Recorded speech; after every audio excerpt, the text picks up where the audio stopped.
Okay, so good evening, everyone. I'm Vandana Gudram, and I'll be presenting on the skull base and the first six cranial nerve pathways.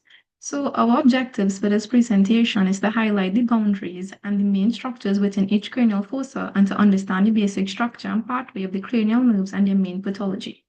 So we will now discuss the gross anatomy of the skull base in greater detail. So the skull base is a complex bony structure which forms the floor of the cranial cavity where the brain lies.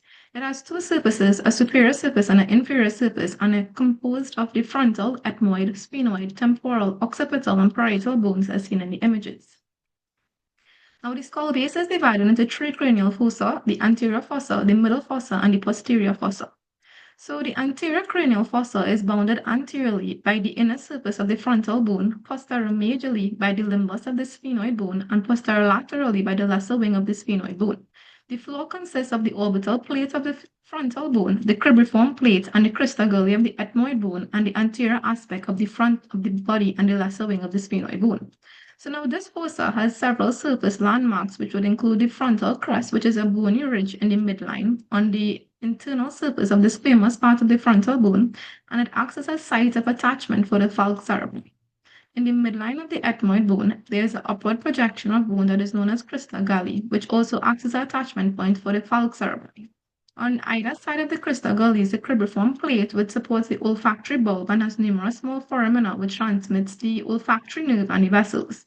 It also has two large foramina, which is the anterior ethmoidal foramen, and it transmits the anterior ethmoidal artery, vein, and nerve, and the posterior ethmoidal foramen, which transmits the posterior ethmoidal artery, vein, and nerve. Now, the cribriform plate of the ethmoid is the thinnest part of the anterior cranial fossa, and any fracture could result in anosmia as well as a CSF rhinorrhea. The anterior aspect of the sphenoid bone lies within this fossa, and it has a central body and the lesser wing laterally. The rounded edges of the lesser wing is known as the anterior clinoid process and serves as the attachment point for the tentorium cerebelli. Now, the middle cranial fossa is located between the anterior cranial fossa and the posterior cranial fossa. It is bounded anteromedially by the sphenoidal limbus and forms the anterior border of the chiasmatic sulcus. Anterolaterally by the lesser wing of the sphenoid bone and posteromedially by the dorsum celli and posterolaterally by the superior border of the petrous part of the temporal bone. So its floor consists of the bony and the body and the greater wing of the sphenoid, the squamous and petrous part of the temporal bone. Now, this fossa consists of important features like the sola turcica and multiple foraminal openings, as well as the cavernous sinus. So the sola turcica is a saddle-shaped depression that is within the sphenoid bone centrally. It consists of three parts, which is the tuberculum celli, and it forms the anterior wall of the sola turcica, the hypophyseal fossa, which is the deepest central part of the sola turcica and directly holds the pituitary gland, as well as the dorsum celli, which forms the posterior wall of the sola turcica. Now, the sola turcica is surrounded by the anterior clinoid processes, which are projections of the lesser wing of the sphenoid, and the posterior clinoid processes, which are superlateral projections from the dorsum celli, and these serve as attachment points for the tentorium cerebelli. Now, laterally, it consists of the greater wing of the sphenoid and the squamous and petrous part of the temporal bone, and it tends to support the temporal lobe of the brain and is a site for multiple foramen when nerves and vessels enter and leave the cranial cavity. So the cavernous sinus, right? So the cavernous sinus are paired dural venous sinuses. So there are multiple foramen within the middle cranial fossa, and these tend to include the optic canal, which transmit the optic nerves and the ophthalmic arteries into the orbital cavity. Now, the superior orbital fissure opens anteriorly into the orbit, and it transmits the oculomotor nerve, the trochlear nerve, the ophthalmic branch of the trigeminal nerve, and the abducens nerve, the ophthalmic veins, and the sympathetic fibers.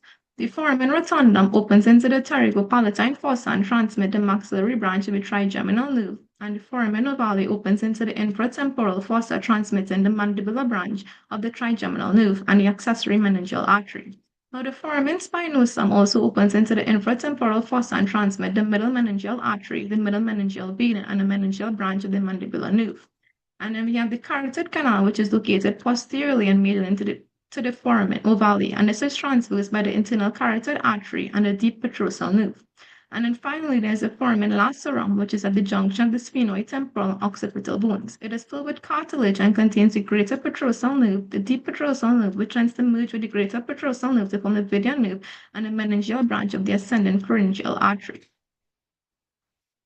So just to backtrack, the middle cranial fossa consists of the cavernous sinus, and these are paired dural venous sinuses that are located on either side of the body of the sphenoid bone. They extend from the medial end of the superior orbital fissure anteriorly to the apex of the petrous temporal bone posteriorly, and it's about 2 centimeters long and 1 centimeter wide. They tend to receive venous blood from the orbit and the brain and drain into the superior and inferior petrosal sinuses, which connect to the internal jugular vein. It is bounded superiorly by the optic chiasm and internal carotid artery, inferiorly by the foramen lacerum, majorly by the pituitary gland and the sphenoidal ear sinus, and laterally by the temporal lobe and uncus. So the lateral wall tend to contain cranial nerve 3, cranial nerve 4, as well as the ophthalmic division and mandibular division of the trigeminal nerves.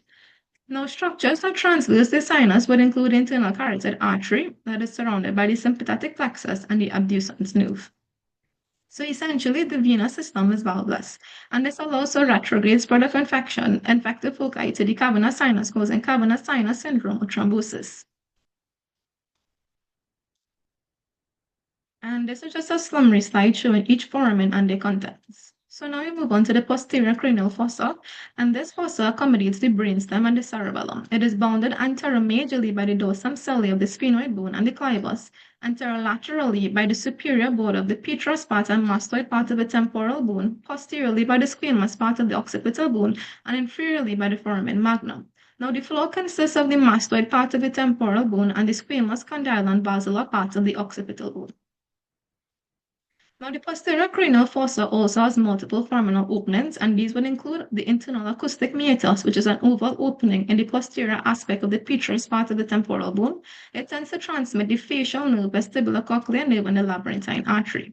The foramen magnum lies centrally in the floor and is the largest opening in the skull and connects the posterior cranial fossa with the external cranial base.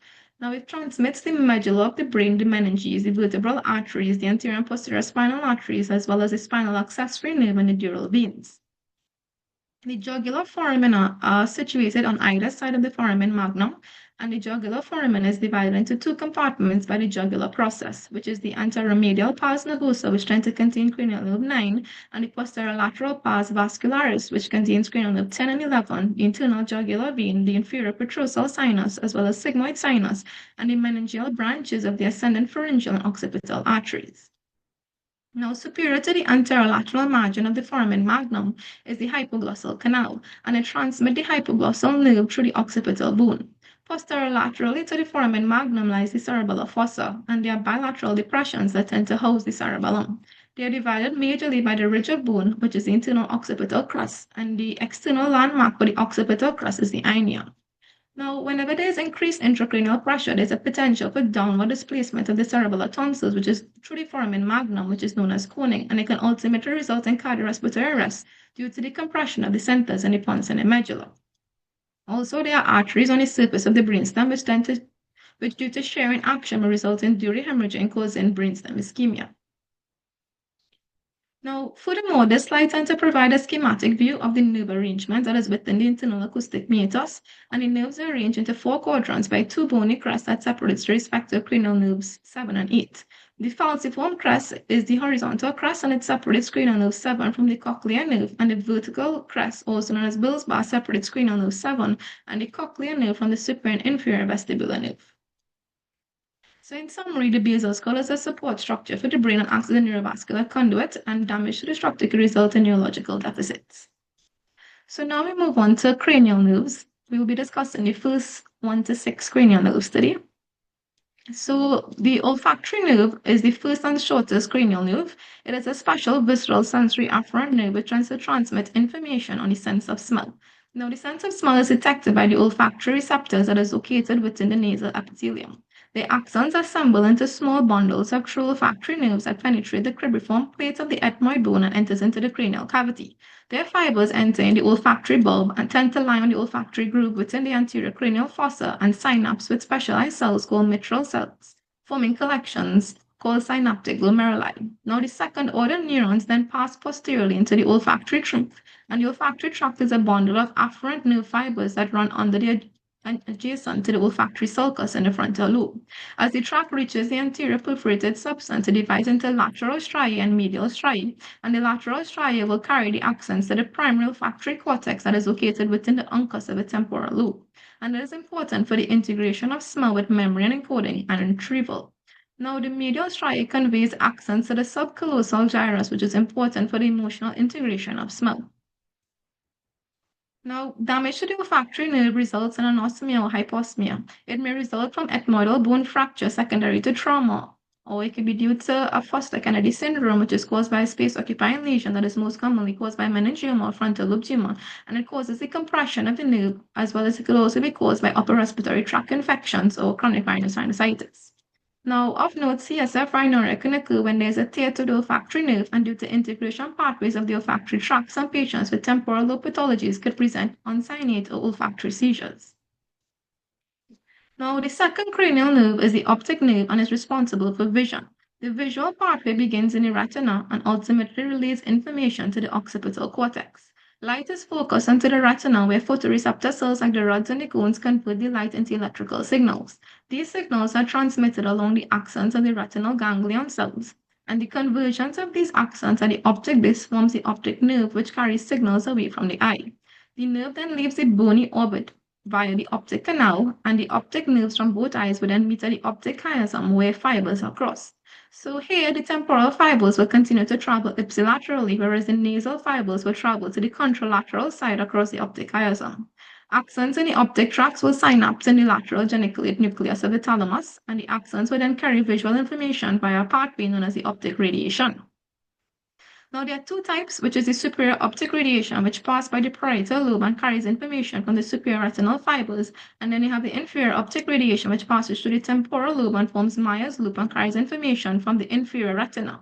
Optic radiation will eventually synapse in the primary visual cortex located in the occipital lobe around the calcarine sulcus. There are two additional pathways where axons from the optic tract go to the pretectal area and then the superior colliculus. Now, the pretectal area is important for the pupillary light reflex, and the superior colliculus pathway is responsible for eye movement that is towards a visual stimuli, and this is known as the tectospinal tract. Now, the pupillary light reflex is a reflex that controls the size of the pupils in response to the intensity of light. So when we shine a light in one eye, the pupil constricts in both the stimulated eye and opposite eye. Now, activation of the optic nerve would carry information into the brainstem, which acts as a relay at the Edinger-Westphal nucleus. Now, at the Edinger-Westphal nucleus is a subnuclei of oculomotor nucleus, which gives rise to fibers that run to the ciliary ganglion. Now, from the ciliary ganglion arises the short ciliary nerves, which tend to innervate the pupilloconstrictor muscles of the iris, allowing for constriction and stimulation with light on near objects. It is important to know that the posterior commissure allows for the consensual light reflex, as the fibers allow one eye to communicate with the other. Hence, an ipsilateral stimulation, the contralateral eye would exhibit pupillary constriction. This slide would show the visual field effects at each level. So damage to the left nasal fibers would usually result in a central scotoma, and this could be due to macular degeneration or retinal hemorrhage. Damage to the optic nerve would result in monoocular vision loss, which is caused by optic neuritis or optic glioma. Damage to the optic chiasm will usually result in a bitemporal hemianopia, and this could be due to pituitary adenoma or craniopharyngioma. Then there's damage to the optic tract, which could cause a contralateral homonymous hemianopia, and this could due to optic tract lesions like malignant tumors or demyelination. And then there's damage to the optic radiation, which could cause a contralateral homonymous superior or even inferior quadrantenopia. So the superior one is a result of temporal lobe lesions, while the inferior is due to parietal lobe lesions or even infarction of the middle cerebral artery. Damage to the fibers of the occipital cortex could result in homonymous hemianopia with macular sparing, and this is due to a posterior cerebral artery infarction. Now I move on to the third cranial nerve, which is the oculomotor nerve, and this originates from two nuclei in the brainstem, which is the oculomotor nucleus and the Edinger-Westphal nucleus. It has both somatic and autonomic fibers. So the parasympathetic fibers run peripherally, whereas the sympathetic fibers run more centrally. The nerve exits the brainstem near the midline, just caudal to the mammillary bodies, and the nerve then pierces the dura mater and enters the lateral aspect of the cavernous sinus and exits the cranial cavity via the superior orbital fissure. Now at this point, it divides into the superior branch, which provides motor innervation to the superior rectus and the levator palpebrae superioris muscle. Additionally, there are sympathetic fibers that tend to travel with the superior branch of the oculomotor nerve, and they tend to innervate the superior tarsal muscle, which acts to keep the eyelid elevated after the levator palpebrae superioris has raised it. With respect to the inferior branch, it provides motor innervation to the inferior rectus, the medial rectus, and the inferior oblique muscle. And the parasympathetic fibers of this nerve tend to supply the sphincter pupillae, which causes miosis, as well as the ciliary muscles, which alters the curvature of the lens, allowing it to become more spherical and more adapted to short-range vision. Now, the third nerve palsy would result in a down and out appearance of the ipsilateral eye due to unopposed action of the lateral rectus muscle and the superior oblique muscle. Now, there are two types of palsies, which is a complete with pupillary involvement, usually due to aneurysmal compression or raised intracranial pressure, and complete with pupil sparing due to ischemic damage of the vessel from the microvascular disease. So we move on to the fourth cranial nerve, which is the trochlear nerve, and is entirely motor in function. It originates from a pair of symmetrical trochlear nuclei that is within the medial midbrain at the level of the inferior colliculus in the periaqueductal gray matter. It is inferior to the oculomotor nuclei, and the pathway is unique because the nerve fibers, after leaving the nucleus, run posteriorly around the central gray matter to reach the posterior surface of the midbrain. Then they decussate in the superior medullary vellum with the nerve of the opposite side before exiting the midbrain. After exiting dorsally, the nerves wrap around the brainstem and then travel in the ambient cistern and then runs lateral to the cerebral peduncle. Then it passes between the posterior cerebral artery and the superior cerebral artery. They then run forward towards the middle cranial fossa in the lateral wall of the cavernous sinus, and it runs anteriorly above the abducens nerve and the ophthalmic branch of the trigeminal nerve and enters the orbit through the supraorbital fissure. It continues to extend anteriorly. Now, this supplies the superior oblique muscle, causing the eyeball to move downward and laterally. Now, of note, cranial nerve 4 is the only cranial nerve that exits dorsally from the brainstem. So, fourth cranial nerve palsy is due to damage of the trochlear nerve resulting from weakness of the superior oblique muscle, and this results in diplopia as the affected eye cannot turn inward and down. As a result, patients compensate with a helter to the opposing side so the pupil can move up and extort. It is usually caused by trauma or microvascular disease. Now, the trigeminal nerve is the fifth cranial nerve and is known as a trifacial nerve. It is a mixed nerve with both motor and sensory fibers. The trigeminal nerve originates from three sensory nuclei, which is the mesencephalic nucleus, and it is composed of unipolar nerve cells in the lateral part of the gray matter around the cerebral aqueduct and extends inferiorly into the pons. It receives proprioceptive fibers from the oral cavity, the temporomandibular joint, and muscles of mastication. This nucleus projects to the motor trigeminal nucleus, the thalamus, and ultimately to the ipsilateral somatosensory cortex. There's also the main sensory nucleus, which lies in the posterior part of the pons and lateral to the motor nucleus. So their fibers tend to carry touch and pressure and synapse in the principal sensory nucleus, subsequently ascending in the trigeminal lemniscus and decussating contralaterally in the brainstem. The trigeminal lemniscus and the trigeminal thalamic tract would ultimately terminate in the somatosensory cortex. Then there's a spinal nuclei of the trigeminal nerve, which tend to continue superiorly with the main sensory nucleus in the pons and extends inferiorly through the whole length of the medulla and into the upper part of the spinal cord at the level of C2. It mainly supplies temperature and nociception to the face. There is one motor nucleus, which is the motor nucleus of the trigeminal nerve, and it is situated in the pons medial to the main sensory nucleus. This nucleus contains the cell bodies of motor neurons that innervate the mastication muscles. Now, at the level of the pons, the sensory nuclei merge to form a sensory root, and in the middle cranial fossa, the sensory root expands into the trigeminal ganglia. The motor nucleus continues to form a motor root, and the trigeminal ganglion is located lateral to the cavernous sinus in a depression of the temporal bone known as the trigeminal cave or Meckel's cave. The peripheral aspect of the trigeminal ganglion gives rise to three divisions, which is the ophthalmic division, which is V1, maxillary division V2, and mandibular division V3. The ophthalmic nerve and maxillary nerve travel lateral to the cavernous sinus, exiting the cranium via the superior orbital fissure and the foramen rotundum, respectively. The mandibular nerve exits via the foramen ovale, entering the infratemporal fossa as mentioned previously.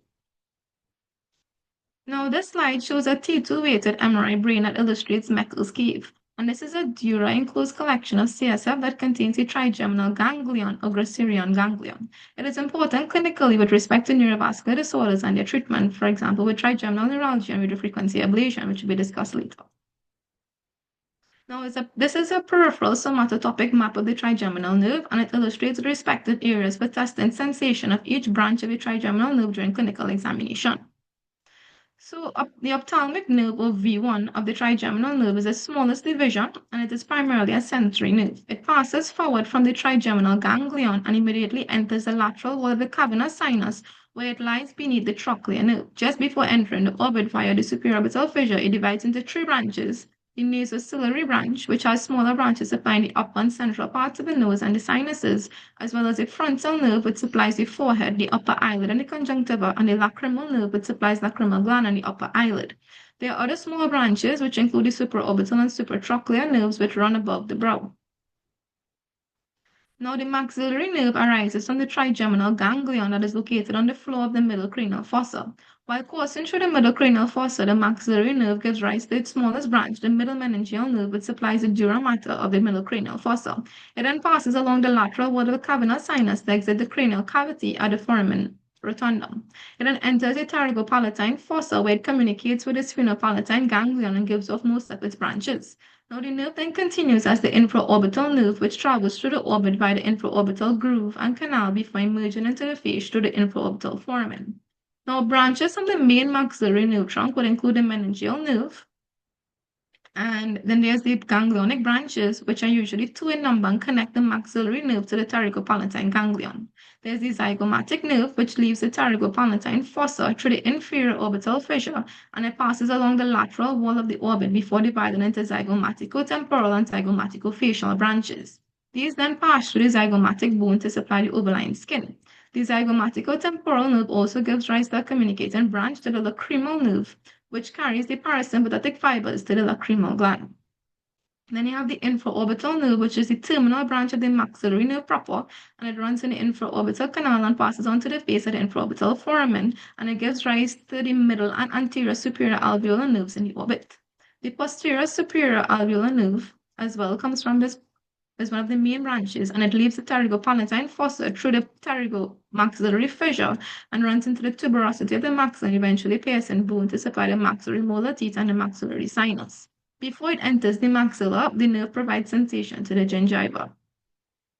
Now, branches from the pterygopalatine ganglion would include the orbital nerve, and this passes from the pterygopalatine ganglion into the orbit through the inferior orbital fissure to supply the structures of the eye. Now, the nasopalatine nerve runs majorly from the pterygopalatine ganglion into the nasal cavity through the sphenopalatine foramen, and it supplies the posterior inferior part of the nasal septum. There's the posterior superior nasal nerve, and this nerve enters the back of the nasal cavity through the sphenopalatine foramen and divides into the lateral and medial branches. The lateral branch would supply the posterior superior part of the lateral wall of the nasal fossa, and then the medial branches would supply the nasal septum. The posterior inferior nasal nerve will supply the inferior part of the lateral wall of the nose, and then there's the greater palatine nerve, which supplies the hard palate at the palatine foramen, and then you have the lesser palatine nerve, which provides sensory and taste innervation to the soft palate, the tonsil, and uvula.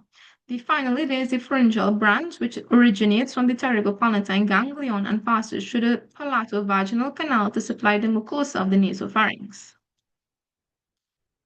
Now, the mandibular nerve is the inferior and largest division of the trigeminal nerve, and it is formed by the union of the sensory fibers from the sensory ganglion and the motor roots in the foramen ovale in the greater wing of the sphenoid, through which the mandibular trunk would emerge from the cranium to enter into the infratemporal fossa. It divides into a small anterior and large posterior division. The mandibular nerve has three major cutaneous nerves, which is the auriculotemporal, the buccal, and the mental nerves, and also supplies motor functions to the muscles of mastication. And this is the only division of cranial nerve 5 that carries motor fibers. Now, the branches of the main trunk would include the meningeal branch. It runs back in the middle cranial fossa through the foramen spinosum and supplies the dura and the mucous lining of the mastoid ear cells. And then there's the nerve to the medial pterygoid muscle, which supplies not only the medial pterygoid but also tensor tympani and tensor villi palatini muscles. The anterior division will supply the following muscles, which is the masseter muscle, temporalis muscle, the lateral pterygoid muscle, as well as buccinator muscle and the temporomandibular joint. The posterior division is chiefly sensory, and it consists of the auriculotemporal nerve, which will supply the skin of the auricle, the external auditory meatus, temporomandibular joint, and the scalp. And this nerve also conveys postganglionic parasympathetic fibers from the otic ganglion to the parotid salivary gland. Then there's the lingual nerve, which descends in front of and medial to the inferior alveolar nerve and enters the mouth. It runs forward on the side of the tongue and crosses the submandibular duct, and in its course it is joined by the chorda tympani nerve that supplies the mucous membrane of the anterior two-thirds of the tongue and the floor of the mouth. It also gives off preganglionic parasympathetic fibers to the submandibular ganglion. And then there's the inferior alveolar nerve, which enters the mandibular canal to supply the teeth of the lower jaw and emerges through the mental foramen to supply the skin of the chin. Before entering the canal, it gives off the mylohyoid nerve, which tends to supply mylohyoid muscle and the anterior belly of the digastric muscles. And this is just a summary slide of the trigeminal nerve, which you could review later. So we'll now talk about trigeminal neuralgia, which is one of the causes of a fifth nerve palsy. So this condition is characterized by paroxysmal short-lived bouts of pain in the distribution of various branches of the cranial nerve 5, which is most commonly maxillary and mandibular branch. Now, trigeminal neuralgia is mainly caused by neurovascular compression and is usually affect the superior cerebellar artery. Left common areas of compression would include the pontotrigeminal vein and main pontine veins. Other important causes would include demyelinating disease, such as multiple sclerosis, and they usually have bilateral symptoms. And this slide which just shows the other causes of cranial nerve 5 palsies, which could be classified into central and peripheral causes. Now, with respect to cranial nerve 5, the corneal reflex is important. It is an involuntary blink that protects the eye when the cornea is stimulated, causing both eyes to close rapidly. This reflex is triggered by the trigeminal nerve for the sensory signal and the facial nerve for the motor response. Now, certain tumors, such as the cerebellopontine angle masses, tend to affect cranial nerve 5, 7, and 8 complex. And the earliest clinical sign for the manifestation is diminished or absent corneal reflex. And this also forms part of the brainstem reflex testing in confirmation of brainstem death. Now, the cranial nerve 6 is the abducens nerve, and it is has purely somatic motor function. It arises from the abducens nuclei in the pons beneath the facial colliculus on the floor of the fourth ventricle and exits the brainstem at the pontomedullary junction. It then enters the subarachnoid space, travels in the prepontine cistern, runs upward along the clivus, and places the dura mater to travel in Durallo's canal. At the tip of the petrous temporal bone, the abducens nerve leaves Durallo's canal and enters the cavernous sinus. It then passes forward through the cavernous sinus line below and lateral to the internal carotid artery, and the nerve enters the orbit via the superior orbital fissure, traveling through the annulus subxane to reach the lateral rectus muscle, causing abduction of the eyeball. Now, the sixth nerve palsy is a common ocular motor palsy in adults, and the eye usually turns medial and is unable to abduct. And this is due to unopposed action of the medial rectus muscle. The most common cause is increased intracranial pressure due to the long intracranial course of the nerve. And the important cause of cranial nerve 5 palsy is cavernous sinus lesions, which is due to the proximity of cranial nerve 6 to the internal carotid artery. And we will continue with the rest of cranial nerves next week.